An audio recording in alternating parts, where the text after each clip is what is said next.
మరి అట్మాస్ఫియర్ ఎందుకు ఓన్లీ ఎత్తునే ఉన్నది?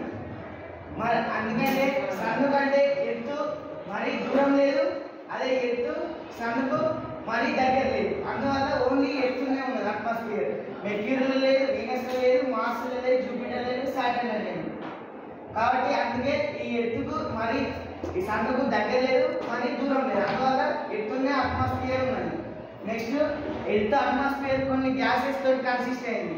78% nitrogen, 78% nitrogen, 21% oxygen,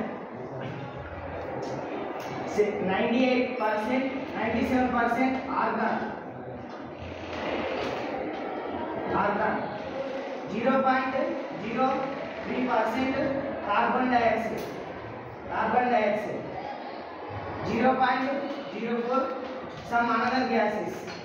These gases, atmosphere consists of these gases.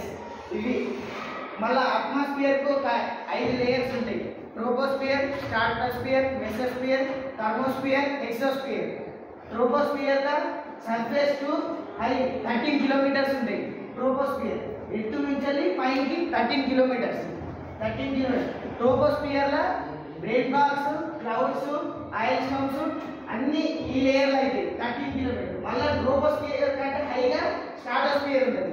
Stratosphere కు 15 kilometres aeroplanes, jet flights ఇలా పోతాయి. మళ్ళీ నెక్స్ట్ 18 కిలోమీటర్స్ ఏమో మన మెసోస్ఫియర్ ఉంటుంది. మెసోస్ఫియర్ అనేమో కొన్ని వేస్ట్ పార్టికల్స్. సపోజ్ ఒక మిసైల్ లాంచ్ చేస్తే వేస్ట్ పార్టికల్స్ మెసోలేయర్ రిలీజ్ అవుతాయి. మళ్ళీ థర్మోస్ఫియర్ ఏమో రేడియేషన్ ట్రాన్స్పోర్టేషన్ అవుతుంది.